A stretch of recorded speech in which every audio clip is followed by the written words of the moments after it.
Good evening, everyone. Welcome to Site Club and to the Tom Numbers Show. It's Tom Sidney Bushnell, aka Numbers, or Tom Numbers, as some people like to call me. So I've got two very special guests with me. I've got Rachel WriteSide Blonde, and I've got Knight Rider, or in other words, David Hasselhoff, or Michael Knight, or actually 107. One is in the car, and he's on a long stretch. But one, I wanted to welcome you and Rachel both in, but I've got a statement, an observation, and a question that I wanted to put out to you. And you're the one that set me on this. So a few shows ago, you mentioned the White Dove Society, and I asked you about it. You said, well, for another time. But I've been doing, I think you probably thought I would. I've been looking and seeing what numbers I get with it. So there's a couple of brothers today that have been arrested. The Tate brothers, Andrew and Tristan, and they're big on the internet, very big on the internet. I know that they're big fans of President Trump, and they're politically on the same side as us. Optically, I think they're good, and I've noticed some things, particularly about Andrew. So Andrew is in the numbers. A is 1, B is 2, C is 3, etc. So if you spell the word Andrew, it comes to 65, which is Prince. And Tate, T-A-T-E, comes to 46.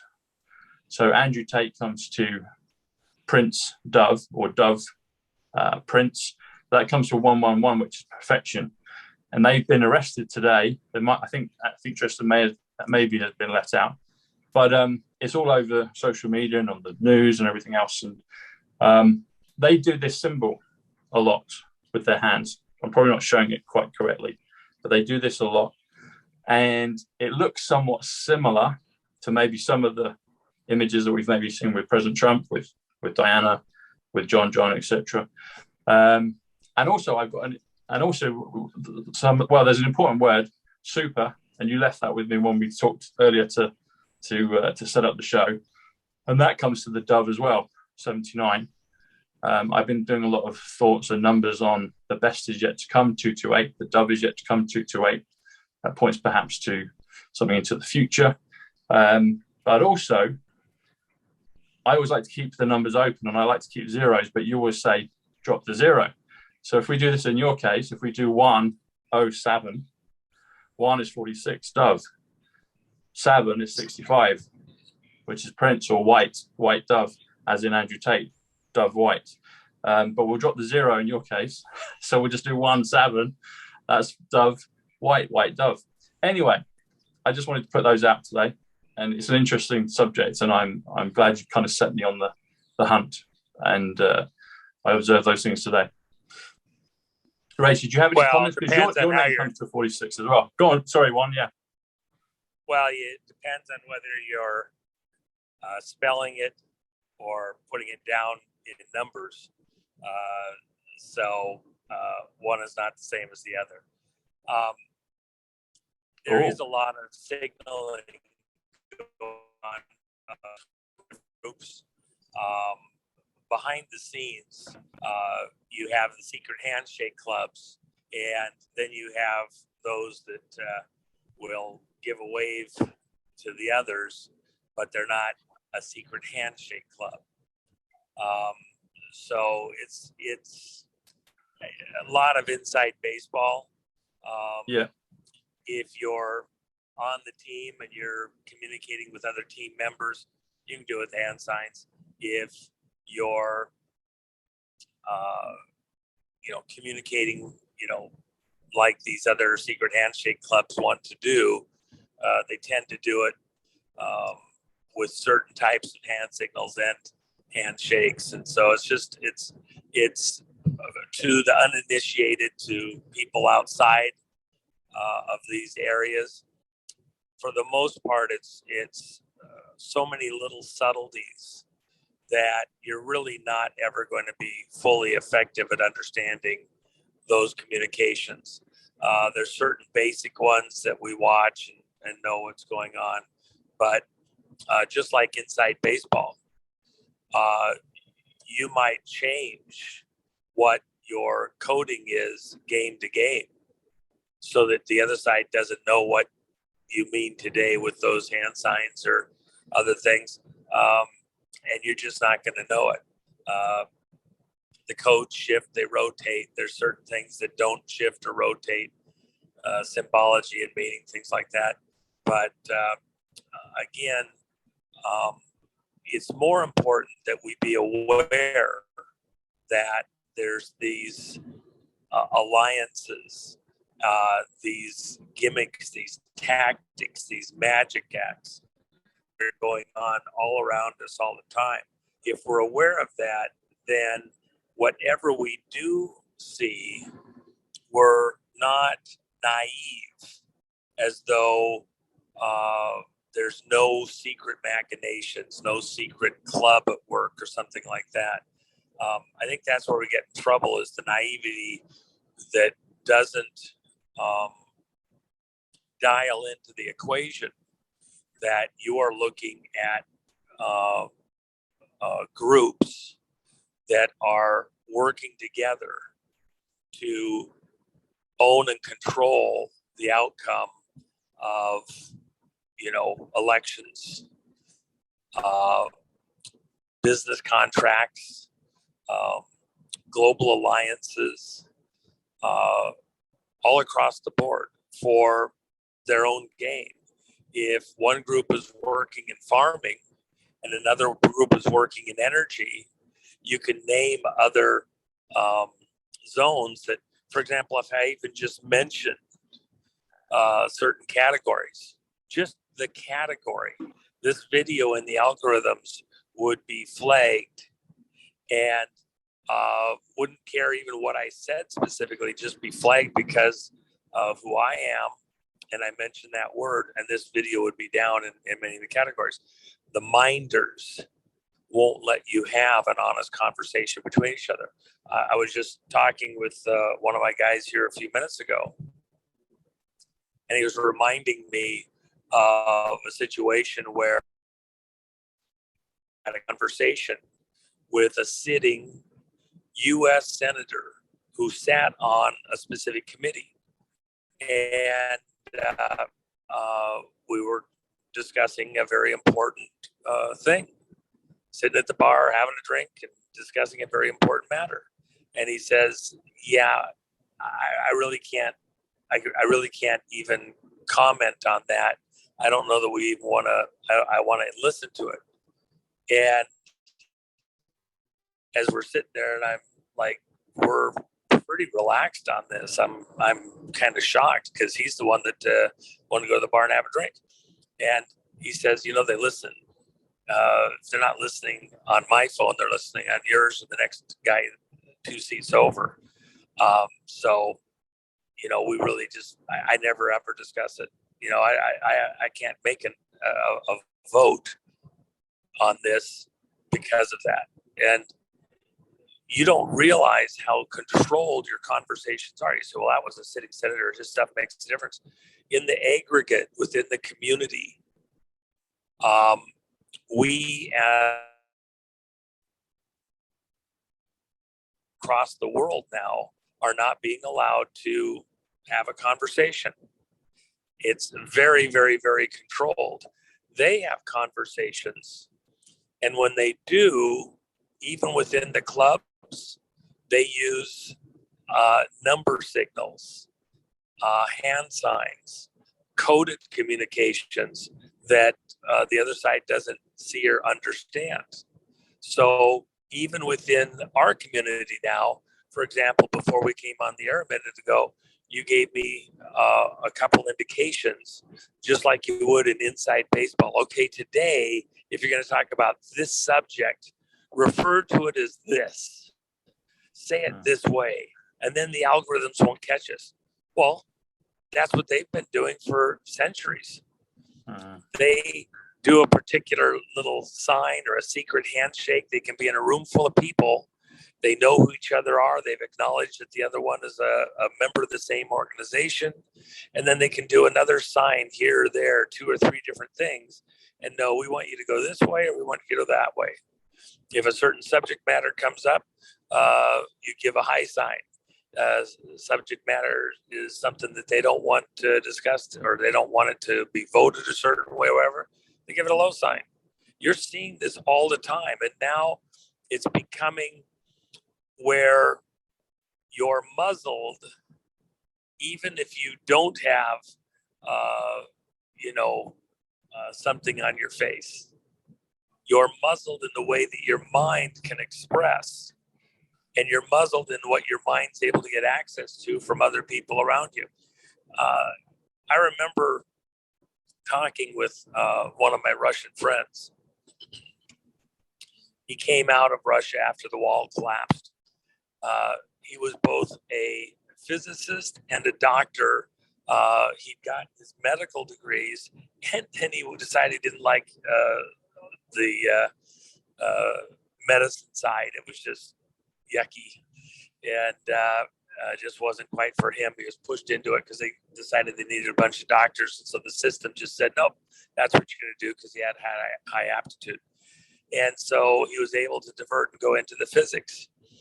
And he said, you know what's interesting, since he'd gotten here to the U.S., just being able to go online and look at things and read books and go to the library and all that. He says, in Russia during the Soviet Union, which, by the way, it doesn't exist anymore. We already won World War III. But in Russia, I didn't have access to all of the papers, all the information. Some of these people, they fell out of favor politically. And we were really looking at one specific area of physics. And so this person fell out of favor with Stalin. And so all of his writings were purged. Nothing that he had could be looked at, because he might have certain messages encoded in his papers, which he did. He was comparing some of the things he was finding in the physics to the social environment, and that made him persona non grata. And so the thing with my scientist friend was that it slowed them down. Even the scientists couldn't work freely. Their brains couldn't go all the places they wanted to go. When you have somebody that works, say, in the physics realm or in the, sciences, oftentimes their brains work like a kaleidoscope. You turn something here and the whole image begins to change in unpredictable ways. And so you think that one little change here is all that you're doing. No, across the reflective areas of the mind, in all sorts of different other areas, you open up new ways of looking at things. It's mirrored into other areas of your thought processes. If you don't have the ability to freely jump between different things, oftentimes I'll look at something from a physics standpoint and I will compare it to musical things, octaves, resonances, wavelengths. Well, why? Because the physics is tied to some of that sound. It's tied to, in a musical sense, other functions. But if I'm limited in one area and I can't research it, I can't necessarily learn about some of the other areas. And the thing that he gained from even his physics stuff was that some of the things in the medical side that he didn't understand, when he got into other physics, he was able to come back. And because he had both zones in his mind, he was able to come up with new solutions that he hadn't thought of right back where he started, that he didn't want to go to in the first place in the medical arena. In his particular case, having to do with a couple things, sonoluminescence and trying to think what the other one was. Bioluminescence. And so in the way that we look at these things, we have to be able to move around, let our brains go places freely, and our thought processes kind of rove around. When you have groups like the Minders in Twitter, the minders in Facebook, the minders in all these other social media, YouTube, etc., they choke off and slow down the learning curve, which comes through comparative analysis, um, collaboration. See, in the Soviet Union, you couldn't collaborate with other scientists. It was so compartmentalized that it slowed down the developmental process radically. You couldn't readily, smoothly, easily reach out to other scientists in other areas. Maybe you're working on metallurgy, but there's aspects of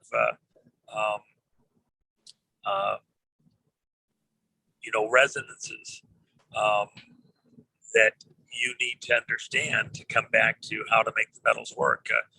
I mentioned the other day in one of the interviews the Hutchison effect. Well, that's a resonance having to do with the way that matter can be disrupted. And but if you were in the Soviet Union, that might be cut off from you to have that conversation, because they just want you to deal with medical, and only medical that's been approved by the state, because they've decided this week that we're only going with light therapies and not pharmaceuticals. And maybe you have skill sets that will let you go into the pharmaceuticals, but they don't have an interest in that right now, because the state's decided that we only want to do stuff in this area.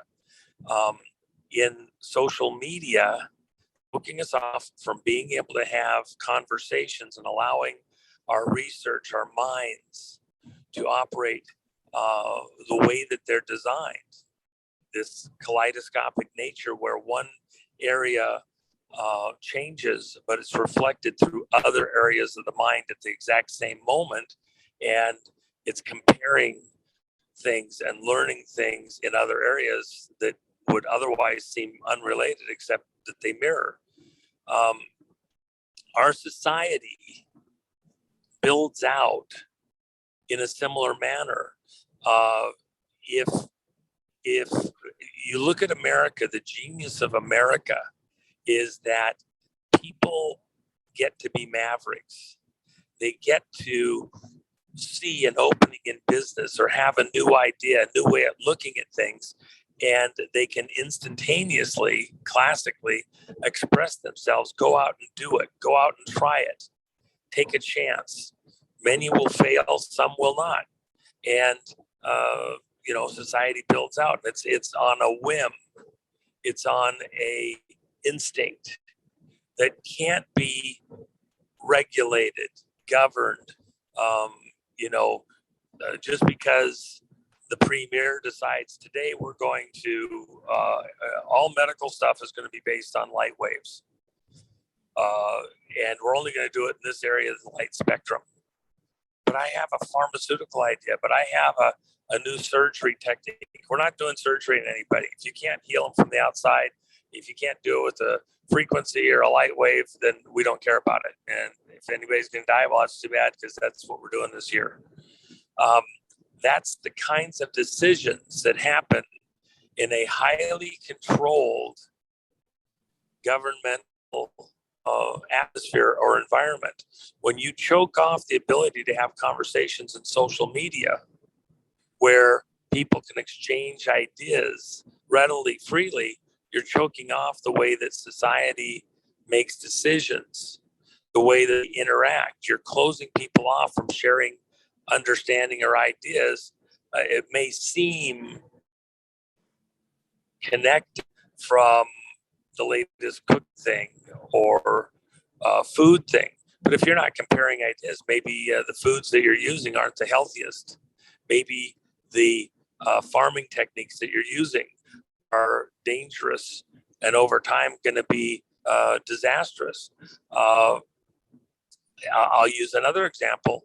When for decades and decades and decades, the accepted treatment for stomach ulcers was rest. Send them to a sanctuary somewhere and a total bed rest. Don't be stressed. Don't think of anything unnerving. That's how you cure ulcers. And that was the only cure for ulcers. You can't cure them except there's too much stress. You've got to help them just take the stress off. And people came in and said, look, it's a bacterium and we can cure it with antibiotics. The universities didn't want to hear that because there was no money in that. And besides that, it was an accepted treatment. It was the only accepted treatment. No, bed rest, because everybody knows it's nerve related. It's a psychological problem. And the psychologists were making massive amounts of money dealing with the psychical problems that result from stress causing stomach ulcers. When other guys came in to try to attack that whole thing, they ran into huge resistance. You couldn't talk about that in, highbrow quality medical. And the guys, the editors, wouldn't let you get in the door to have the conversation. No, we're not publishing that paper this week because that's stupid. Nobody's proven that. We don't have any data that shows any of that. Well, why don't you have any data? Because there's no scientific studies. Why is there scientific studies? Because we're not funding those kind of research because we've already decided what the problem is. And when we have patients that have stomach ulcers, we send them to a psychiatrist. And that's the profession that deals with this. So you can get choked off from having an honest conversation within these groups or societies, whatever, within the broader public here in the US and across the world. Little people are pulling big levers and saying, no, we're not talking about that. No, we're not going there. That's not acceptable. They're closing us off from being able to do comparative analysis, have an open conversation, share our ideas, and then come to some kind of reasoned response. Reasoned mean there's an exchange of information.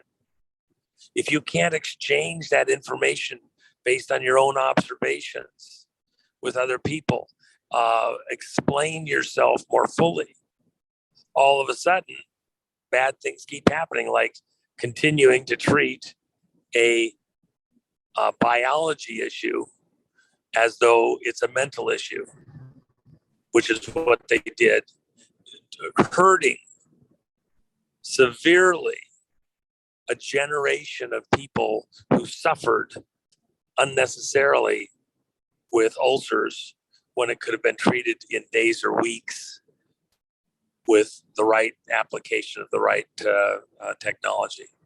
Our society is being slowed down because we're not sharing the information rapidly enough. That's ultimately part of the reason the Soviet Union failed. They have all the resources over there. Very rich country on resources. But because the people couldn't share their information, they couldn't do a free enterprise and go on their whims and wills. Only what the state agreed to, only what the state wanted this week. They were slowed down. The big jumps that they did technology-wise were stuff they got given to them from the West, not because their imaginations were allowed to go where they wanted to go. That's what's happening here in America. That's what's happening out across the world. You have minders deciding what's okay to talk about, how you can talk about it, where you can talk about it. And if you're not allowed to have open, honest conversations and dissenting conversations, how much dissent was there in the biologists that's saying, no, ulcers, it's a bacteria. Well, we don't want to hear that. That's not acceptable talk. We're not going to do that here in this hospital. We're not going to do that at this university because there's no money in it. And we're going to focus on other things. Well, let psychiatrists take that. That's accepted. That's what's happening in America. We're being shut down with 1,000 little cuts by little people coming from certain portions of the government, a militarized social media campaign to shut us down from having a conversation. How are we going to get out of that? Part of that is this hand signs, secret signals, words that mean something different. The legend is that the early Christians in Nero's Rome, it was so dangerous to communicate that you were a Christian in Nero's Rome because you're the ones that burned down Rome, which wasn't true. Nero did it. But they wanted a scapegoat, so they made the Christians a scapegoat. So wherever they were finding Christians, they were grabbing them, and Nero would feed them to the lions, or he would take them and tether them to a post in his gardens, and then cover them in pitch, light them on fire, and go for a walk amongst the screaming people dying that were lighting the night in his garden. Why? Because he was mad. Those people that are participating in and controlling the conversations out across the world, they want to burn the world down and rebuild it in their own image. That's their intent, just like Nero. Burn it down and I'm going to rebuild it in my own image, my way. These globalists, these globalista, want to bring the whole thing down, blame it on the average citizen, and then rebuild it in their own image, their globalist image. The early Christians in Nero's Rome, how did they let another person know that they were a Christian? They put a swirling curve in the dirt with the side of their sandal or their feet. And then the other Christian, seeing that, knowing that that was the secret code, would complete it, put another curve in the dirt, and there you had your fish. And so these were, people that were fishers of men who, learned the gospel from the fishermen. And then they could erase it in the dust so nobody saw what they just did, but they could find the other Christians amongst them. Was there a little secret communication? Are you a follower of the Christ? And they put that fish in the dirt. And this has, been going on ever since. Right now, what you're saying is that our society, our planet is so controlled now by the minders that the only way they can communicate in the open amongst everybody else is to use hand signs, coded numbers, coded signals. Well, they've been doing it. That's the language of numbers is their secret language. So maybe that's what we have to do to defeat it. Now, I will tell you on the Brunson case, we haven't had the mainstream media coming in to provide any assistance. However, because I have very good contacts in one of the largest ad agencies on the planet, we're looking at the numbers out across society and looking at the communications across the internet. Our guess right now is that from Christmas to yesterday afternoon, from the day before Christmas, or actually the 23rd of December, until to last night, the 22nd or the 29th, the number of people familiar with the Brunson case at some level doesn't mean that they're articulate, just means that they've heard it and they're aware that it's before the Supreme Court. That number went from about 3 million to 14 million voters here in the US. It went from probably about 1.5–2% to something in the order of just under 10% of potential voters in the United States. It tells you that without the mainstream media, the alternative media, and then the conversations amongst the general public have become extremely viral. People aren't waiting to hear stuff through the normal mainstream media. They are getting their information directly from other people, just like somebody carving the edge of a fish in the dirt, and the other person comes up and carves the other half to let them know they're on the same stream. We are defeating the controllers, the minders that would stop us from communicating critical information we have to know. That's also an indication that the mainstream media, their failure is so great, whereas several years ago, we probably wouldn't have had anything near this level of rate of growth, which is astronomical in the period of time that has happened. The mainstream media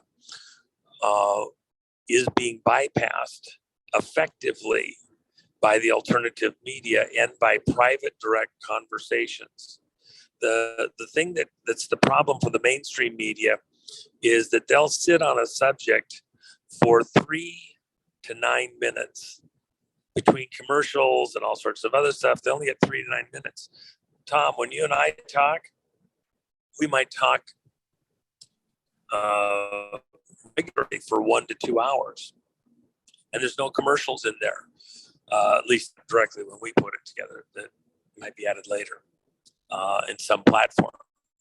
But the point is, the dwell time on the subject matter, the ability to build it out, to have a more in-depth conversation that gets into some of the minutia, is radically higher, radically.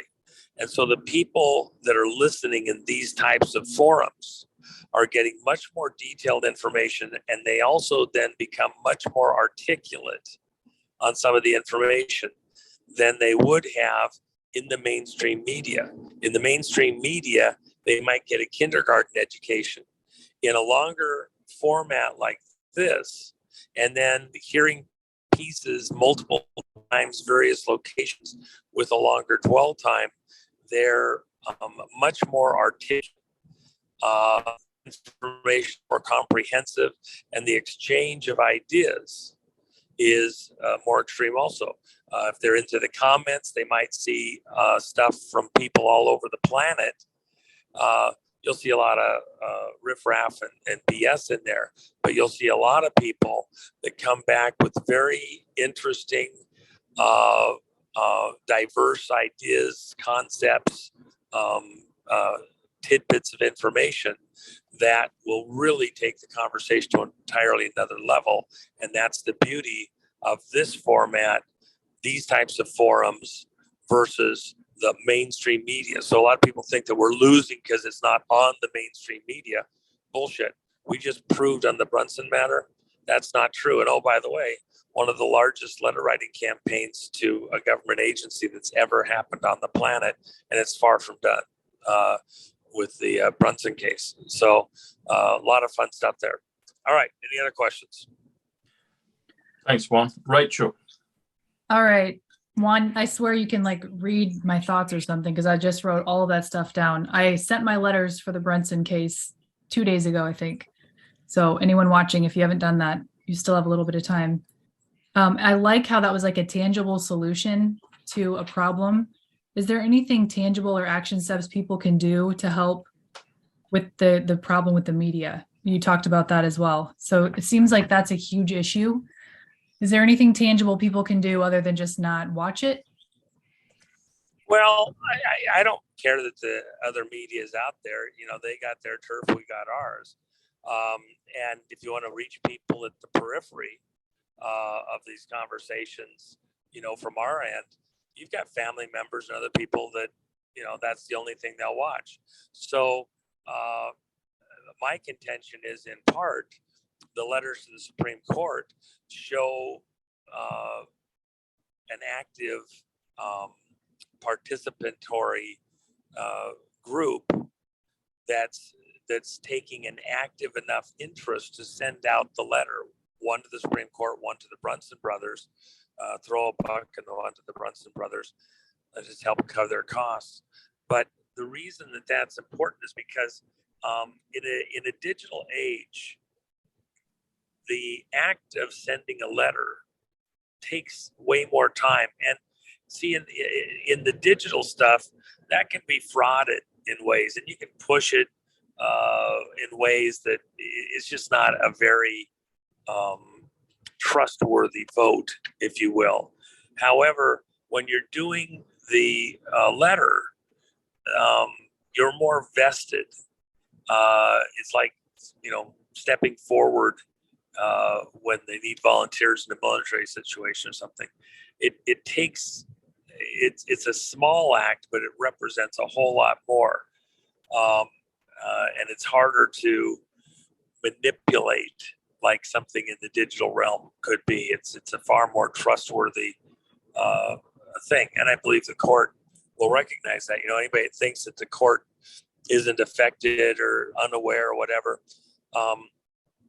getting the word from the clerk of the court, oh, by the way, justices, we just received another 10,000 letters today. Oh, okay. That's significant. I guess people are paying attention. Maybe they have an opinion on this or concern. They have to, and the letters in mass are not both ways. It's one-sided. People are, showing up saying letters, please hear this case, and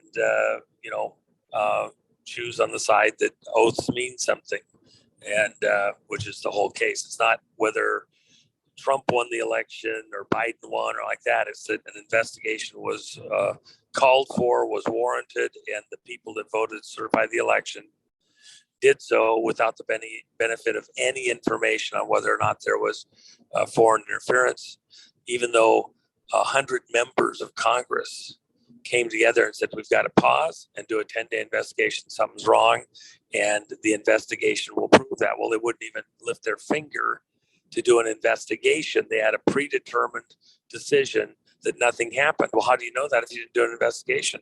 How do you know that if you didn't listen to the Director of Office of National Intelligence, the biggest intelligence gathering machine on planet Earth ever existed? And he says there was. Why are people not cooperating, doing their job, providing their information from the various agencies? They don't have the license to do that. They work. So, this case is a shortstop. It allows the Supreme Court to step in and say, whoa, okay, oaths do main things. You said you protect the Constitution. You didn't do it. You didn't take action. What's your problem? You don't qualify for office if you won't protect the Constitution, which is a contract between the American people and its government. Therefore, you're out. We'll put somebody else in there that will abide by their oaths and move on. So I don't know that I answered your question exactly, but you get me rolling. It's hard to switch gears. Well, I think a lot of people realize that a lot of us have family members who are still not understanding it. It's just frustrating because after 2 years of trying to speak with them and they still don't get it and they still only watch the mainstream media, a lot of us have just kind of given up with certain people. Well, let me just say this. I don't actually throw any stones there. There's a problem with the way the vote's being conducted. There's a problem with the way it's being presented by the mainstream media, but it's so convoluted, it is hard for people to understand. Even within the election integrity forums that we put together, we have multiple speakers that come in and present various aspects of both what happened and then what the solutions are to put it together. It's not something that lends itself to a 3 to 9 minute conversation or even a handful of them separated over long periods of time. The mainstream media is not well set up, prepared to help the citizenry to actually understand what's happened here, because their formatting is too disjointed, too disrupted, and tailored to a very limited understanding of any issue. And this is a complex issue. There's a lot of moving parts. There's a lot at stake. There's a lot of places that it's being influenced on the inside. Therefore, it's going to take a more detailed, comprehensive, involved discussion. to get to the right, real solutions convincingly amongst the general public. So with that in mind, they're not, from the outset, they're not set up to have those types of conversations and get to the correct answers well. We actually are in the right place, the right format to do that and have these types of discussions effectively. So we're the guys, your type of a thing. And then there's enough different types of audiences out there. You have a particular one, they look at the numbers, that I enjoy to see the secret languages in plain sight, how they work, what they mean. That's fantastic. And then I might get to a different audience that is, really those folks wouldn't listen here, but in that format, presented slightly differently, that's tailored to their type of interests, they'll also listen. And I can stitch all these different types of audiences together on the same subject matter, because it is overlapping, but you're coming at it from different directions. Again, it is the same information over a kaleidoscope of mirrors, and the national mind works that way. It's reflective on certain things, and reflexive based on the way that the data is presented. It causes different types of mirroring and things like that there for other areas of the brain.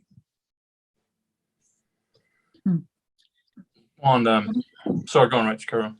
I was just going to ask about Trump's tax returns. Is this, do you think, want to set up maybe a reverse so that we can see Biden's tax returns, or what do you think is going to happen with that? Well, of course, anything that happens within the politics as it's playing out here right now is fairly one-sided. What's fair for me is not fair for thee, okay? And that's the way that it's been working. So it's a very one-sided operation. At least it has been, or appears to have been, for the most part over the last few years. So with that in mind, just because Trump's had to have his tax returns out probably doesn't necessarily mean that, Biden or any of the Democrats are going to have to do something similar. It won't be fair, won't be even-handed. It's just the way they work. That'll be the case right up until the moment when the tables are flipped. And I think that we're very close to that now. And all that was hidden, all that was not able to be revealed, all that was not allowed, when you dam up the stream, dam up the river, if you have a concrete dam, things happen a certain way. You got spillways and everything to control it. If the river rises too quickly, if the rains really come down, and then in places that use earthen dams that are weaker ultimately, if the water goes so high, if the spillways get blocked and you're not letting the information out and allowing it smoothly, which is my way of saying that the free flow of information has been blocked off. It's been choked down. It hasn't been allowed to go downstream. These minders have done that. So they've created a type of Chernobyl type environment where it's only a matter of time now before you have some kind of a full meltdown. You're not cooling things properly. In a water dam, earthen dam, your spillways are blocked. The free flow of information isn't going downstream. The water is going to build higher and higher, but with an earthen dam, once it crests the top of the dam and starts washing over the top of the earthen dam, it can create crevices. It can create little spots of erosion.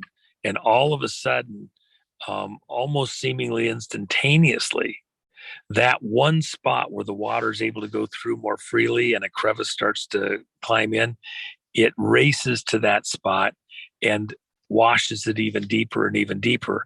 And all of a sudden, you can take out an earthen dam in a matter of hours that could have sat there for a couple hundred years, as long as you were letting the spillway work and keeping the water from going over the top, rising so high to the weaker area of the dam, etc. The closing off of information and discussions, communications within the electorate, within the people, is damming up the consciousness of the American people. And they're reaching a point now where they are not going to put up with it that much longer. And it's going to burst forth. That's why I've called 2023 the year of the whistleblower. You have all these whistleblowers in the various agencies that are desperately trying to get information out about what they know about the improprieties in numerous agencies of government. When the director of the CIA, the director of the NSA, the director of the FBI refused to let the information go to the president and to Congress concerning foreign interference in the election by China, which Cruz referenced with the 100 other congressional people. When those agency heads blocked those people's information that they had developed from getting to the American people, that blocked it up. But now we're almost 2 years, or over 2 years actually, from when those reports were due. These people have gotten more and more pissed off. They've seen that nothing has been done to allow their information of real crimes to get out to the American people. They're citizens too.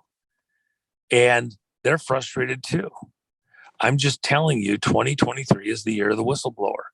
And you're going to have revelation after revelation after revelation. If you can't get it through the direct, appropriate channels, if it's going to be choked down in those locations, those people will find other ways to get around. And the information is going to be rising so high, when it does break through, everybody's going to go through those crevices and cracks that show up where it's the most obvious. You know, it'll be places like Jordan.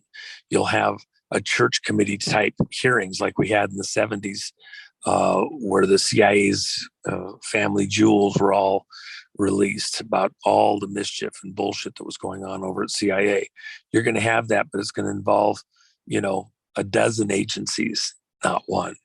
And probably the actual hearings won't happen until 2024, but there'll be enough leaks of information and releases of information over the course of the year that they won't be able to stop it there. And people reach a point of frustration where they want to work within the appropriate channels and lines and everything else, but when they know that they're not getting the opportunity to put this out anywhere, they will then become creative. Again, that's why they're whistleblowers, and it's going to become overwhelming because the information is so clear and great and precise. It was China. It's the way that they hold the corporations, these mirrored funds that are providing the financing to get control of the companies that then control our elections. That's what's coming.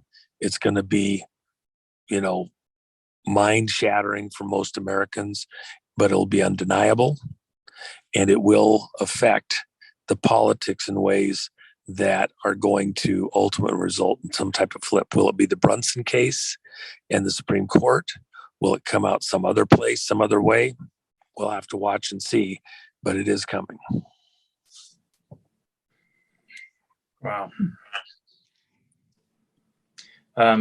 Juan, you were talking about the kaleidoscope and the imagery of it mirroring all over the place. And kaleidoscope, if I've spelled it correctly, which I think I have, is 115, which is Twitter. 115 is also intelligence. And I'm wondering if we're beginning to see the kaleidoscope of well, mirroring, as you put it, on Twitter. And are we going to see that? You have to think of the mirroring going into other. You have to think of the mirroring going into other similar media platforms, Facebook, YouTube, that's my question. et cetera, et cetera. That's my question. Is it going to? I think it's I guess it's going to go in there, isn't it? Because other people they're going to repost on other platforms. Do you think we'll see? Let me say it the right way. Apologize for interrupting you. It's important to see this the right way.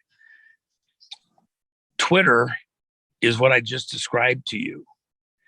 The water builds up behind this earthen dam so high, and then a crack shows up in the dam, and it happens to be Twitter. Did it show up at Facebook yet? No. Did it show up at some of the other platforms that it could? No. Not at the exact same moment. There may be some information flowing over the top at some of those places, but at the Twitter location, some of the earth washed away. Some of the crack really got going there. It just happened to find that spot for whatever reason. And now, Musk, whatever thing you want to say. So as the water's flowing through there, it's eroding, it's pulling away material, it's washing away material. As that material washes away, now more water can go through. It goes from being a little crevice to a gully. Then it goes to a stream. And pretty soon, that material that's being washed away just by the sheer volume of water going through it, it's making a crack that's a deep divide. Now, the earthen dam has been compromised, and all that built up water behind it wants to go right through there. Do other locations show up as far as cracks? Is that the only crack that's going to show up? Well, if the rain keeps coming down, it's going to continue to want to build up, wash out. Your Twitter, in a kaleidoscope, you have one zone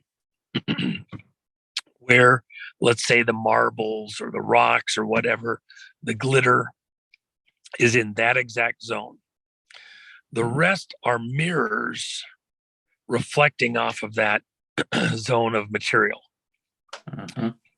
Twitter is this location that maybe all the material was at, the minders were at, primarily. It was a key spot to control the conversations, what was allowed, what wasn't, who was allowed to talk, who wasn't. And it was mirrored by other platforms, Facebook, other similar types of groups in the social media spectrum. So whatever happened at Twitter was also happening at these other places. It was reflective of those other places. If you take it out here, you change the information that is being mirrored at these other locations also.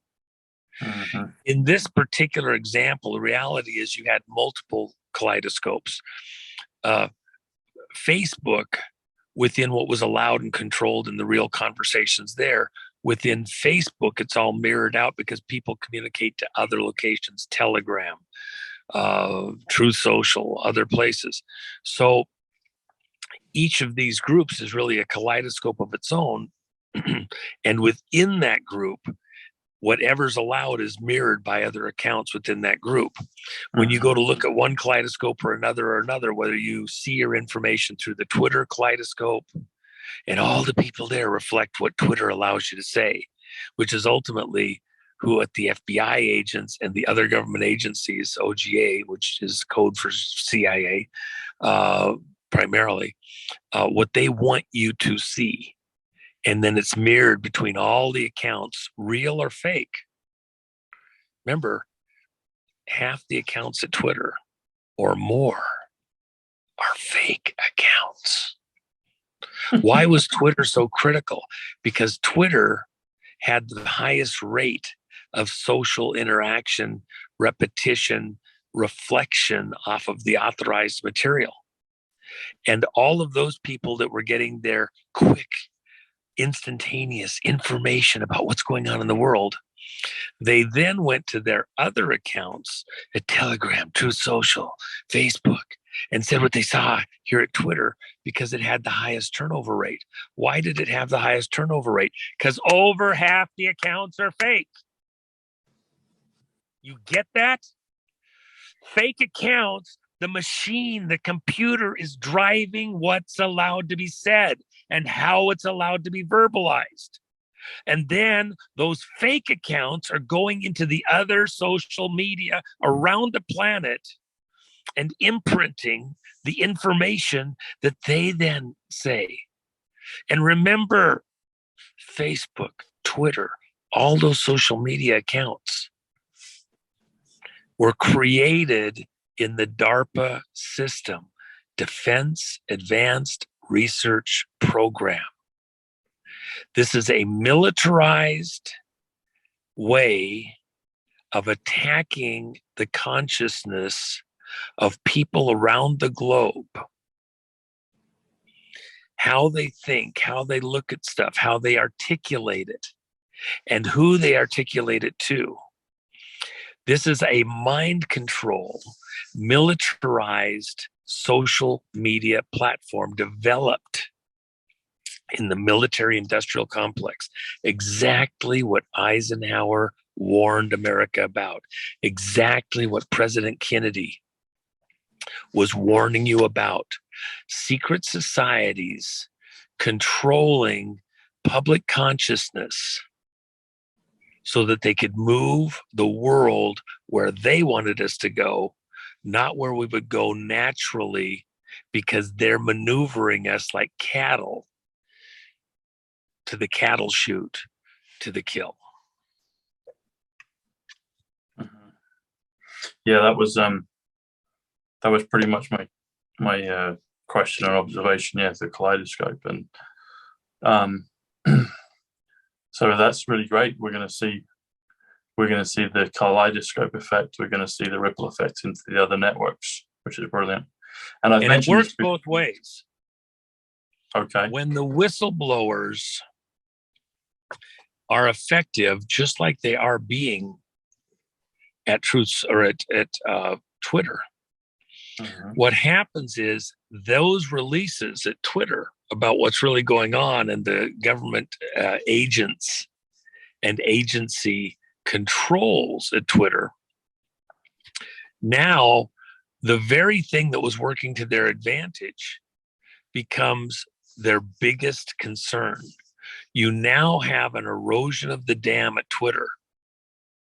And the real accounts there are reflecting that information on steroids, because now the fake accounts aren't getting any bite because they're not real. The real accounts are going out to other social media and it's spreading like an infection. And that's what they're afraid of. The very thing that they were doing is now flipped on them, reversed on them in an Esther sense. And now the danger is that the erosion will attract even more flow of information about what's been going on through those Twitter accounts and spread to other social media platforms. And the very social media that was being used against us and choked back will have to allow these conversations to occur. And if they don't allow it, the people behind it will find other means of flowing that information. And just like the Brunson case, why did the numbers jump so radically from just before Christmas until yesterday evening? Because it was one-on-one communication, because people came together for the holidays. There was more social interaction that wasn't confined to the digital space. They bypassed the digital space, and the ones that actually understood the concerns, because they listened to a half hour, 45 minutes, an hour, 2 hours of discussion on the Brunson case, its ramifications, how it got here, the personalities involved, the other interesting details, them being trumpeteers, and the comparisons with the bail system, and on and on. All of a sudden, you have a very articulate group who was able to articulate the information with fairly high precision, have a rapid exchange of information over the dinner table, on the couch, in the car traveling back and forth, and it bypassed the digital choke point. And that's why this moment is so scary for the minders, because they just saw within the social media communications an astronomical jump that they couldn't account for in their chosen choke points. It means that people are communicating directly. And then whatever communications are also happening in the social media, they're not getting enough fingers in the dike to choke off the conversation by, a bracket, a category. They can't snuff it out as easily, because it's got, some key word, one single individual word that lets them know, yeah, we need to stop that person. We need to stop that account. Does that make sense for you? Yes, it does. And I was just mentioning that Twitter, again, I mentioned it a few times, but it was there in Back to the Future, and now it's coming to pass, which is just very exciting. It's very exciting. Something as well that's come to mind. One is talking about 2023, and you've said this a number of times. Events that affect the world happen on a 23. So we've got a 23 coming up because it's 2023. Well, let me pause for 1 second and let you go forward. In the cult that is trying to manipulate world events to their advantage, they look at certain dates, like we might look at an astrological sign, a star alignment in heaven. Okay. And they say that when these planets line up this certain way, then there's more power in this range, or there's, something going to happen in this house, whatever. So when they see numerical things looking in that particular category, because they do all of the stuff they do, they like to do it on symbology. They like to do it on numerology. They like to do it on astrology, the alignments of the planets and stars. They choose these areas, and they have ritual things that they believe they get extra power in the ritual by getting all the planets aligning, getting all the numbers aligning, all the symbology aligning. That's why on 9/11, all 42 gods of the Greek Parthenon were right there witness to the spectacle, because they had to add power from each of their zones to make the spectacle, outcome the proper one. It's like a witch's cauldron of, Eye of Newt and Batwing and all the other stuff. They get it in there, stir it up, boil it around, let it simmer, and now you've got their magic stew, their brew. So when they get the numbers right, when they anticipate the numbers, it's like a timing mark in a car engine. And all the stuff in the valve train, the crank, everything all has to come back up to top dead center. Everything keys off of that instant. If you don't have all the other actions timed around when the piston is in the right spot, and it begins this whole process and goes through a cycle of 8 cylinders, goes through a cycle of 12 or 16 cylinders, bang, bang, bang, bang, bang, bang, bang, bang, back to top dead center, all the way around again, back to top dead center. Something like getting them all, everybody's on the same page. So 2023 is about everybody getting on the same page. At 2023, everybody does this, all pivot right. We do it synchronously. And then as we go through the year, you do this, you do that, you do this other thing. That's why when Hillary did not win the election in 2016 and Trump won, it threw all their timing marks off. And they've been trying to recover and get this whole machine back into time and failing. And it's going further and further off. And at some point, it becomes catastrophic. You throw a piston right through the wall of the engine. And that's what's coming. That's the break in the dike. That's the break in the damming up of the information. That's the break in the narratives, where they had a nuke plan for Seattle, where they had a catastrophic financial collapse plan for the markets, and then Bitcoin going to 3 million by now, and a switch to all digital everything because the whole herd has to go to that cattle chute. All of that has been thrown off. And now the question is, can they yard it back together, or is it teetering so far? Is the top teetering over so far that it falls over and just goes into disarray, or can it rewrite itself? Has it got a little more gyroscopic momentum left to hold it together just a little bit longer? And 2023 is that year where all of their plans had to come together in a certain way. And I'm telling you, the dike's already breaking. It's the year of the whistleblower, and it's about to come off the rails for them. Very cool. I was saying that, so in 2023, there's a few values that come up. You mentioned it again, whistleblower. So whistleblower is 171. That's a bolt of lightning. It's also the revaluation. It's a few other things, but 2023, I should have said. I think I said 2021. 2023. Well, I apologize, Tom, and I know it drives your listeners crazy, but by the way, 171, what's 171? It's a palindrome number. Yeah. Palindrome means it's the same forwards or backwards. And what is the palindrome number in this particular case? It's 17. Mm-hmm. It's the hinge point of history. By the way, the 17th book of the Bible is the book of Esther, and it's all about the flip or the reversal. So when you say 17 or 171, you're looking back to the past and ahead to the future. And that's what this moment is all about. Janus, the god in the Greek Parthenon, he looked forward and backwards. This is a Janus year. This is the pivot point where you can see all of the past and what the consequences of all those actions were up to this moment in time. And you can see out into the future, but you have to pick a direction. Are you going to allow this to go the rest of the way off the rails, or do you recapture it?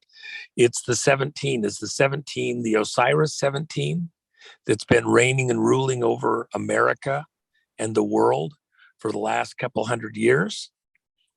I mean, remember, Washington, D.C. is built around 17.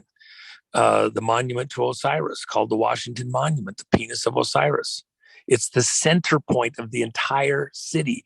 Everything in the city revolves around the center point of the penis of Osiris, a big fuck you to America and the world in our federal city. And the question is that what rules the day moving forward? Is their momentum, their power so great that it can't be overcome? You can't defeat City Hall? Or is this the moment of the Esther reversal, the biblical Esther reversal? It's going to be biblical because the whole thing flips in an instant. I'm telling you, even the Brunson case coming on January 6th, right off the bat, first part of the year, when the Supreme Court decides if they're going to take the case on. And even if they don't, it's not the end of the case because it can be appealed. Sets a tone for this whole next year. And remember that in the course of this, whatever happens, you're starting out the year with 14 million Americans aware of the Brunson name and some level that it's going to the Supreme Court. They may not understand all the details or what it's all about. That number is a far smaller number, but still very significant. And so as people learn it and ask questions and listen, that number that are articulate concerning the Brunson case is going to continue to grow. No matter what the Supreme Court does on the 6th, the understanding of that case and the ramifications, the implications are going to continue to grow. And that's a problem for the people that want us all like mushrooms in the dark, growing on the shit and not knowing anything. Well, the light of day is about to enter the room. Yes, amazing. And also 171, the palindrome. So you've got an overlap there. You've got 17 and you've got 71. 17 plus 71 equals 88, which is Trump. And I was going to say about 2023. So 223 also comes to global currency reset. It comes to some other things. But if you do 2023, if you spell out 2023, 20 is 107 or 107, which is Trump's, which is military, which is quantum, which is currency, which is Superman, which is Aquarius. But 2020, that's 214. And then 3 is 56, which is light, which is also flow. And you talked about the start of the year, January 6th. Interesting that President Trump's subpoena for around January 6th has gone. So if we start off with a great beginning of 2023 and set the tone, we're going into the year of flow, because flow is 56, which is 3. But 2023 comes to 270. And that comes to north, south, east, west. So I'm hoping that it's going to be in every corner of the globe. The Esther flip. Esther is 75 magic wand. President Trump said, I guess we have a magic wand. And book is 43. So Esther book is 118, the storm. But if you go back to 223, so 2023 is 223, drop the 0. That comes to military tribunals. And Derek Johnson mentioned that and brought that to my attention, and he said, as he did to hundreds of thousands of others. But 2023, 223 comes to military tribunals. Are we going to see that one? That the New York Times has told the public that we're going to see things from Guantanamo Bay. Guantanamo is also 107, which is Trump's. And Cuba is 27, which is code, but it's also JFK. So I'm wondering, are we going to actually see that? Because Derek's brought it to our attention. The numbers, the gematria points to that, but also in the mainstream, a couple of years ago, whenever the article came out, the New York Times did an article and said that they're going to be publicly broadcasting things from Guantanamo Bay, military tribunals.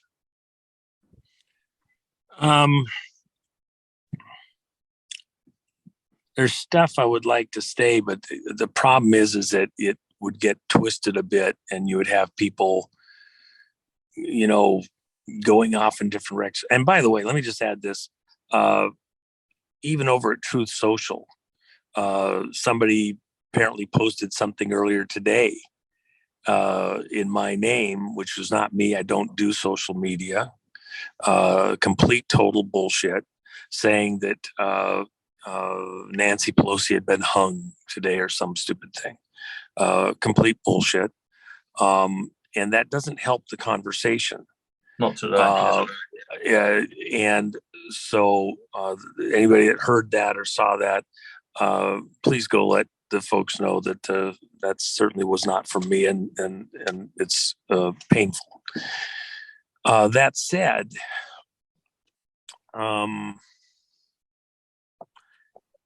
have some tribunal hearings begun? Yes. It's an extremely, extremely, extremely small number, and it's highly confined. It's not all these names that you would know.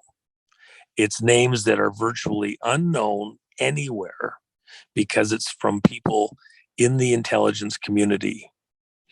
And the people that are hearing those cases, that are sitting on those tribunals, are almost exclusively retired members, with at least one active member sitting in those tribunals. It's to pull in the information, and then those people that are the focus of the tribunal will almost certainly get opportunities to lessen their sentences, to moderate their sentences. They won't be breaking rocks. Maybe they'll just be in a little more comfortable location, potentially, if they're providing real information of any depth.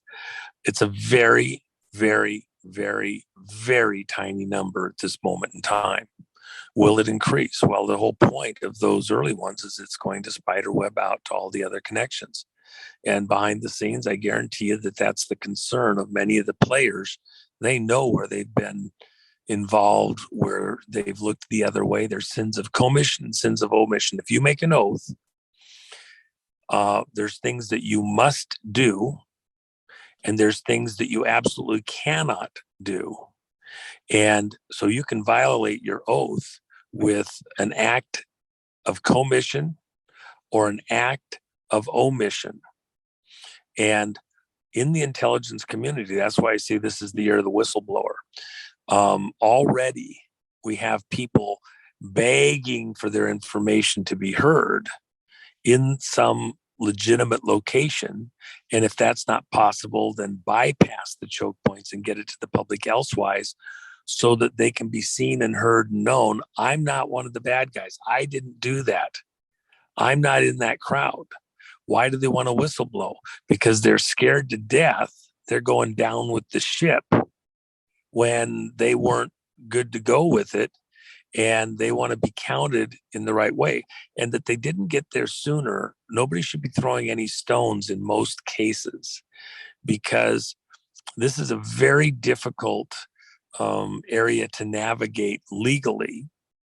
And even from a safety standpoint. So I would be very slow to throw stones on people that do find their way into the whistleblowing category. There's a lot in the dynamics there, but on the numbers, we're going to see this go exponential and beyond. And I think very soon, over the course of the year, in fact, the administration has made a huge push, similar to what Obama did during his time period, to identify and destroy all whistleblowers that aren't ones that you wanted doing it for political reasons to your own favor. They realize that the magnitude of the problem that's coming, and there just aren't enough fingers and toes to seal up the dike, even with all of their players doing it. The water's going to go right over the top, crack it open. Twitter is really a huge part of that crack, and the implications into the other social media. And it's going to be epic. It already actually is. You said go down with the ship one, and that comes to 223. So thank you for that. Yep. Well, speaking of social media, you talked about Truth Social. I have noticed now with my involvement in the new George magazine, it seems like every time I mention somebody, and I'm not going to say names because I don't want to even start the debate right now, but different content creators, different people in our movement, it's like 50% of the people love them and 50% of the people absolutely can't stand them. So no matter who I post about, there's at least 50% of our movement that's so just disgusted that we would even mention that person's name. And I think, this is just me, if you are bad at this point in our movement, you're literally stupid, because we're getting so close to the precipice, at least I hope we are, that the truth is going to be revealed about, including the people that are infiltrators in our own movement. And I think people are so confused, they don't know who to trust. It's not that hard for me to see the enemy infiltrating our own movement to point fingers at people who are trustworthy in our movement.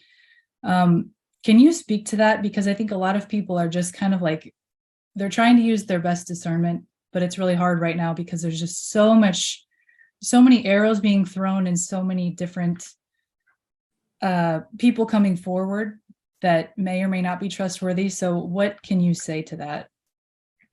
In the movie The Called that Jennifer and I did coming up on January 6th, 2 years ago, which was released, by the way, on the next day after the January 6th, the stuff on 107 day, January 7th of 2021. I just did 107 because the chord is 107, just as you're saying that one. So we got a triple 107 there. That's right. Which is a 3-2-1. 1, 2, 3, 3, 2, 1. There you go. That's right. Yeah, 3, 2, 1. Let's go. Yeah. So on January 7th, 2 years ago, we released that. But in the movie, one of the most important pieces in the movie, in my opinion, is the brief clip of President Trump during an interview where he says, someday I'd like to lose it all and find out who my real friends are. And you can't always tell. You can't really know until it happens. And it's not who you'll think it is. A lot of the people that you think will be your close friend, they'll write it through, that they're right there for you based on everything they've told you and other stuff they've been involved in, are the ones that will flip, turn, even become your worst enemy. A good example here right now is Tina Peters in Colorado. And so two people that she'd known for well over a decade that she thought were her closest friends, parties, at the holidays together and hanging out and just beautiful folks. Back at the end of September, early October, flipped over to become prosecution witnesses. Now, in both those cases, there's some very bizarre anomalies. Both of them had close relatives in a small community that were killed by a hit and run driver, and nobody's been found. Mm-hmm. So the question is there some kind of threat or duress going on there? Very unusual. It's very rare for somebody to get killed in a hit and run accident.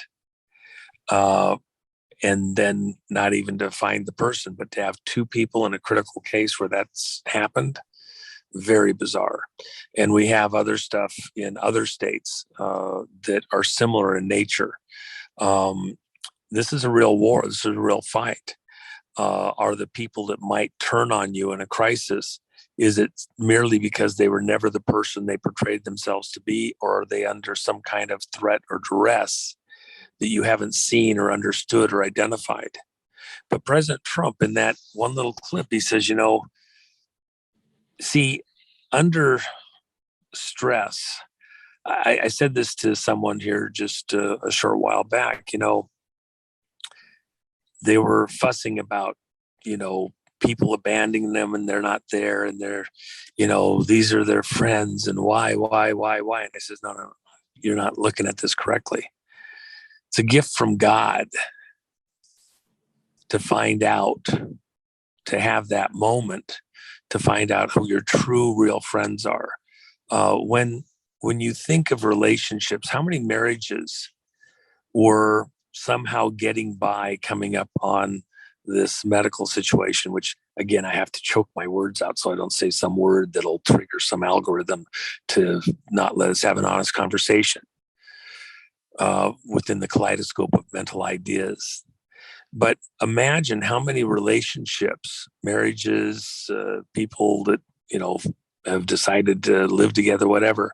And then in the crucible of the last 2 years, between multiple issues, name any one of them, suddenly fractures showed up in the relationship. They widened because of differences of opinion, differences of viewpoint. They might have wasted another decade or two in those relationships that actually were held together with potato paste, okay? Elmer's glue, when super glue is what's really required. The fractures weren't even seen or known until all of a sudden, bang, the stress became so great that it suddenly comes apart. It's a gift from God to know who your real friends are. That's why we talk about in the military, you have guys that have been in the crater with you. Bombs are dropping all around. And you have a different type of relationship for the rest of your life. That person in that kind of an environment, when all the chips are down, who they really are. But the rest of the time, they can put a face on. They can cover it over with a jacket or clothing. They can obscure who they really are. And to all the world, the magic makes them look a certain way until the heat's on. This moment in history is that for us as American citizens. All of your congressmen that put a particular light on a certain face, a certain presentation, the right talk, they show up at the 4th of July picnics and talk all, we love the Constitution, we love our citizens, and we're going to bring home the bacon for you. And then at the most critical moment, when people are saying that there's an enemy at the gate, they've stolen our election, the Chinese are in on it, and you can vote to do an investigation as opposed to just shine on and go on through it. At that instant, they had to make a choice.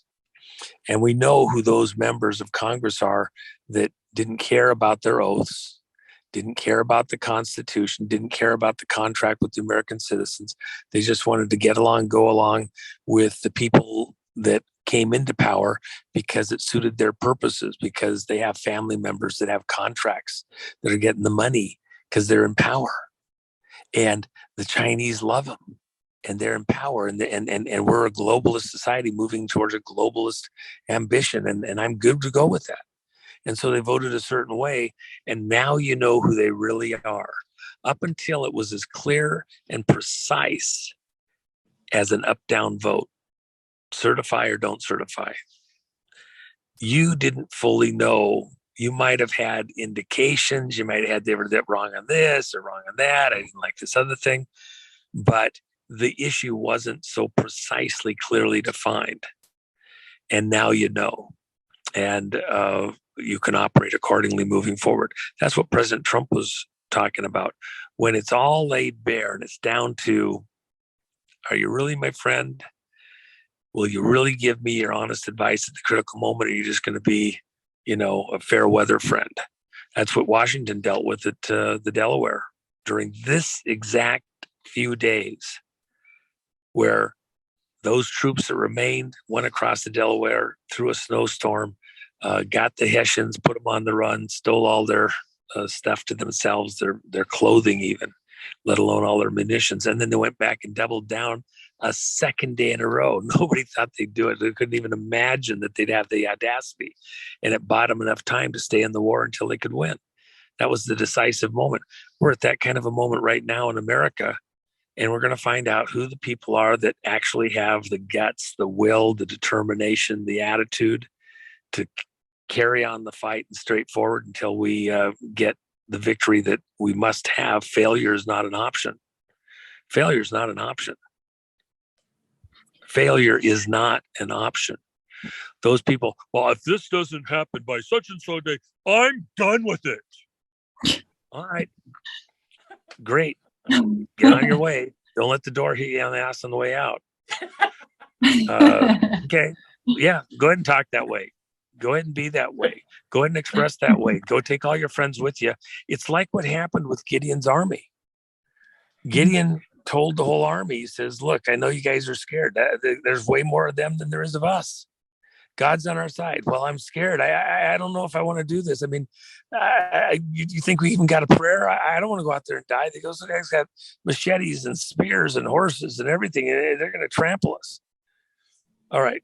God tells Gideon, tell all the ones that are scared, all the ones that are worried about their wives at home and getting the crop in, you're free to go. It's fine. We don't want you in the battle anyway. Head home. We'll do it with the rest of the guys.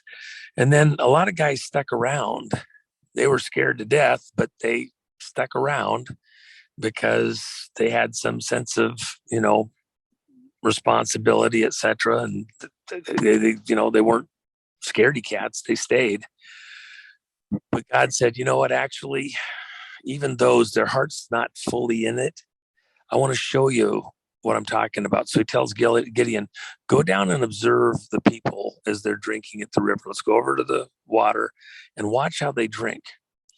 And so the people that stuck their face right down in the water and were slurping up and getting their water right away, God didn't want those ones. He told Gideon, see those guys? They're not paying attention. They're head down and feeding. Their mind is not fully into the situation. Look at the ones that are looking out at the horizon. They're watching the tree line and they're cupping their hand down the water, bringing it up to their face, but they're not taking their eyes off the horizon. Why is that? Because they know exactly the situation in the end. They know how much is at stake. They know that that army can come over the horizon on a heartbeat. That's the guys that have the 1,000-yard stare. The guys that have been in battle enough to know that a sniper could pop off around at any second. They're paying attention. Why? Because they want to be able to respond instantaneously. They don't want to be head down and feeding. And then, what did you hear? Something? You hear a rifle shot? Did I hear it? And the next round takes them out. So he wanted the ones that were paying attention and understood the dynamics of their surroundings and were attentive enough and cautious enough with their fear not to let their head down at a critical moment and lose their bearings, their sense of the moment. All the other ones that were head down and feeding, that just, whatever, other people watch for me. I'm just going to be in the moment here taking a drink. Send them home.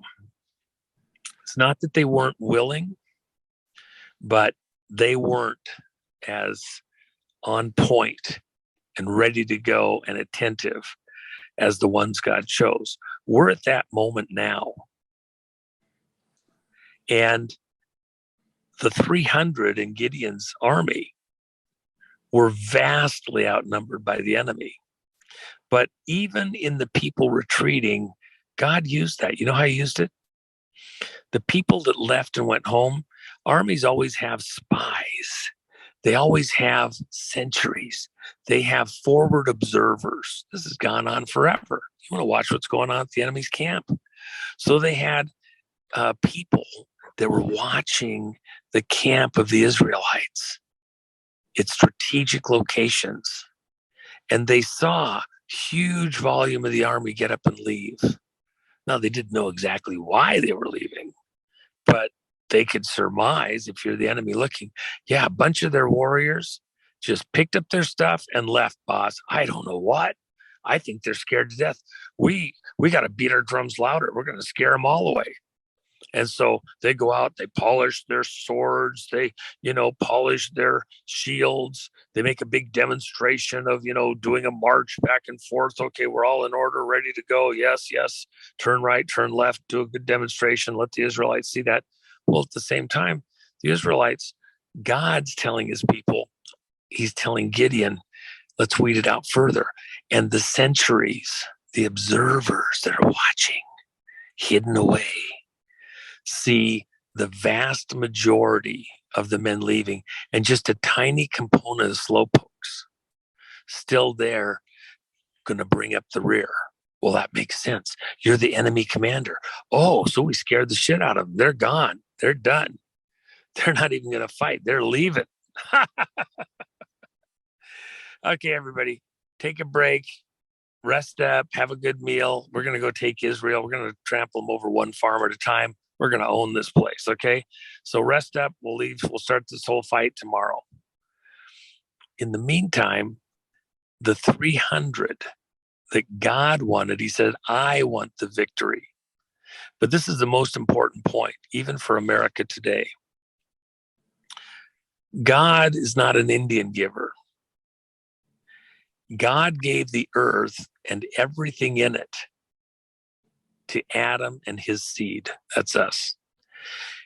He gave it to him without any precondition. He didn't say, well, if you do this, I'll give you that. You do this, I'll give you that. No, he gave the earth and everything was in it to Adam and his seed. The devil came in and usurped it through sin, but it calls Christ the second Adam. Everything that was stolen, everything that was usurped from the first Adam is restored through Christ because sin was canceled. The gap between man and God was closed. And so if we will receive it, if we will accept it, then it's all ours, including all the authorities that were in Adam. But then God will not do anything in the earth without the partnership of the true owner of earth, which is us, because God gave it to Adam and his seed. So God doesn't work around mankind. He works through the children of Adam who are working in partnership with him. So God needed that 300. He didn't want to, he could go defeat that army in a heartbeat, one lightning bolt, but he didn't choose to do that. He did it through the true owners of the earth and everything that's in it. So he needed a representative group of the children of Adam present, participating, owning the victory. This moment in time, with things as dire and dark and as the end of the world as they are, is the moment where those that are chosen, that decide to stay in the battle, that's why I said the called. We're the called. This audience is the called. God is calling us, like Gideon's army, to be present and accounted for, to be part of the victory. And what did Gideon's army do? They didn't go down and defeat the enemy with swords and spears and horses. What they did is they each got a horn. And the horns that were used were silver horns, by the way, at that time in this particular thing. And they went down with these horns, a battle horn, and they snuck up on the enemy's camp. They got past all the sentries. Imagine the sentries had already seen the mass of the army go away. They were watching to see that they went down the road, over the hill, over the next hill, gone. In fact, the sentries that were watching, that were the spies, they had moved past the remaining members of Gideon's army, because they're watching the army to make sure this isn't some kind of a ploy, a trick. And so they went right on past from their covert positions to make sure that army was gone and wasn't coming back, and sent people back. Nope, they're down there. There's 5 miles down the road now. They're 10 miles down the road now. They couldn't get back here by tomorrow if they wanted to. And then the 300 were able to sneak up on the edge of the camp in the dark of night. And all they've got is their horns, because that's what God told them to take. And they get down close to the tents of the enemy. And as they get there, at a certain moment, the horn goes off over here. Well, if you hear a horn crying the charge, coming to battle, if you hear it right outside your tent, you're relaxed, you're sleeping, you had a couple of beers, and watching the late night show, thinking about it, and all of a sudden the horn's blasting right there next to your tent. You don't even take time to get dressed. You can barely find your sword. You're just racing off to avoid being overrun. Why? Because the horn, you've been trained to respond to the horn. When the enemy sounds the battle cry with the horns, the army's right behind them. If the guy's blowing a horn right next to your tent in the middle of the night, the army's on the charge. They're screaming, charge, charge, charge. The horns are blasting. These guys went running out of their tent, but then there's a horn on the other side of the camp. Then there's a horn on the other side of the camp. They were running into each other, trying to get out of the way of an invading army that wasn't there. They literally were overrunning each other.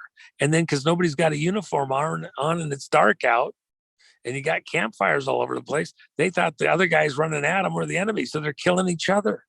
It says that Gideon's army defeated the enemy by letting the enemy defeat itself. As the whistleblowers, the horn blowers, start showing up through all of 2023, it is going to send the enemy's camp into complete derision. And who's going to be the biggest enemy to the enemies of America, inside America, encamped all through America? Each other. Because the whistleblowers are going to reveal, well, our agency observed that agency do this, saw this politician do that, found this payoff over here. They're going to be taking each other out. 2023 is the year of the whistleblower. That's the flip. That's the reversal. That's the Esther moment. That's what this is all about. That's why it's this beautiful piece of art that Jennifer put together, The Charge. Okay, the deep state bull has been charging around in the tale of Gilgamesh, the bull that fell from heaven, and then is rampaging around and causing destruction. How did Gilgamesh defeat the bull? His enemy joined forces with him because he was being attacked similarly, and Gilgamesh and even his enemy worked together to defeat the deep state bull. We're going to find out that we have people we didn't agree with on many issues, might have even considered an enemy, but all of a sudden they're going to want to work together with us. In the election integrity coalition that I put together, we started out very one-sided. It was pretty much all Republicans. We ended this year, after a year of going at it, with almost a 50-50 balance of independents and Democrats and Republicans, because they all see the common enemy, the vote fraud, the black box fraud, the monsters behind that, the foreign collusion to suppress the election to a particular outcome, serving foreign masters. They all see that. And all of a sudden, people that didn't agree in a certain area were starting to understand who the real enemy is. You have a uniparty right now with rhinos and Democrats. And now the people that are out, which are actually much larger, are understanding that they have to join forces to take out that deep state bullshit. And that's exactly what's happened. God is going to put them in derision. He's set it up for us to do just that. We're going to sound the alarm, sound the horns, and the deep state whistleblowers are going to be the death of the deep state. It's going to be epic. It's going to be amazing. It's going to be fantastic. This audience is being invited by God himself to be part of that army, to enjoy it, not drop their guard, not give up, keep your eyes on the fence line, hold your positions. Let's go get them. It's going to be a blast. Well, Juan, it's been a really great episode. I personally thank you for it very much. So, Rachel, any concluding thoughts? I'm looking forward to 2023. Put it that way. That's the spirit. Now you're talking. I love it. I love it. Oh my gosh, you're my kind of gal. Well, okay. Here's one thing you can do if you want to have some fun. You can blast horns in different ways. Marketing moment. Go over to thejennifermack.com. Get one of the jackets that she's got there. If you want to blow your horn visually, people see that jacket. I get more people that come up to me. Wow. I went into a restaurant last night just to get a bite to eat, or night before last, just to get a bite to eat. It was late at night. I'm in there. I had like 10 people walk over to me at different times. I love your jacket. Where do I get one? Where did you find that jacket? That's amazing. Because it's just a really cool jacket, because people are getting this more and more. People that think 2020 is over, it's far from over. That's the beauty of the Brunson case. And I gave the Brunson brothers each a jacket. They just loved it. So we'll probably see some entertainment from them here shortly. So, go have some fun. You can blast a visual trumpet, and you might be surprised to find out how many friends you have that never gave up and still understand it and see it. And also, it's a point of conversation. Well, you know about the Brunson case? It's a big deal. That's how we defeated them over this last week. The number of people who understand the case and its ramifications has gone up radically. And over this coming weekend, it's going to go up radically more.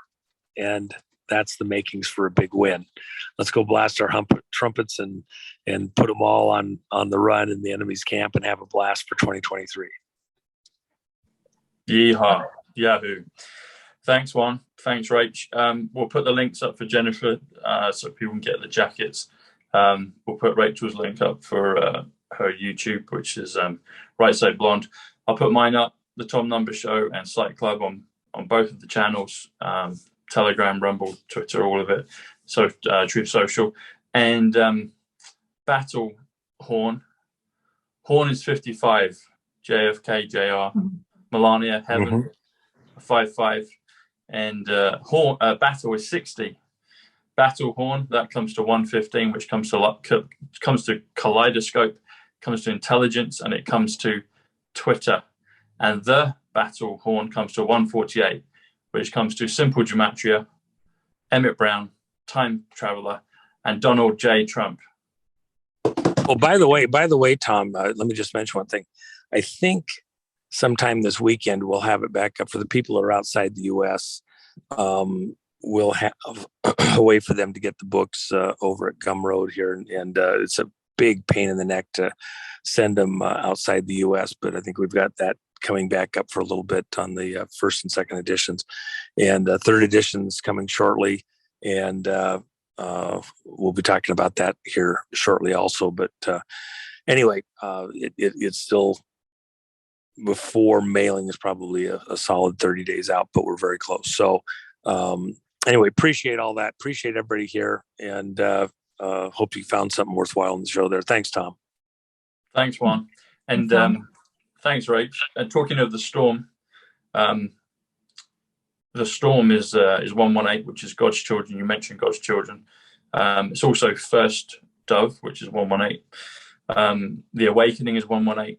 And when you said Silver Horns, that's 159, which is JFK, JR, Chinese Elders, or the Chinese Elders, I should say. Magic 107, 159. But Silver Horn, Silver Horn is 140, which is the Trumps, which is The Apprentice, which is Tom Numbers. A Silver Horn is 141, Mark Atwood 141, and a Battle Horn. Matt Letitia was going to join us today, but he will in the future. A Battle Horn is 116, which is Letitia, and Matt's a Battle Horn also. So thanks, Juan. Thanks, Rach. Thanks, everyone, for watching and listening. Do check you're subscribed. Double check you're subscribed. Just that's important to do so. Makes a big difference to the channel. And Happy New Year, everyone. God bless you, and we'll see you in 2023, Juan. We'll see you in 2023, Rach. All right. See you next year.